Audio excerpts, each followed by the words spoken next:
It's hard to imagine, but this beautiful piece of land in Alberta, Canada, that's populated with wildlife and trees, used to be an oil sands tailings pond, a pond filled with clay, sand, and residual hydrocarbons produced during the mining of oil sands.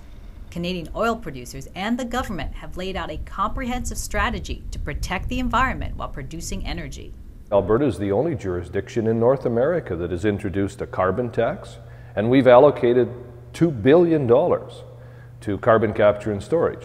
Canadian oil sands, also known as bitumen, is extracted in two ways. The bitumen close to the surface is mined, and water is used to separate the oil from the sand during the refining process, and most of the water is recycled and reused. But most of the bitumen is buried deep in the earth. A technique called SAGD, steam-assisted gravity drainage, is used to melt the oil sands located thousands of feet below. Two horizontal wells are drilled into the bitumen.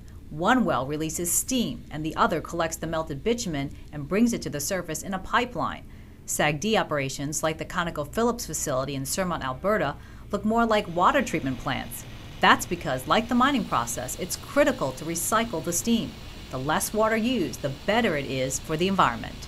We're investing roughly $100 million a year over the next 5 years to advance how do we improve our land footprint, our water management, and also the recovery techniques.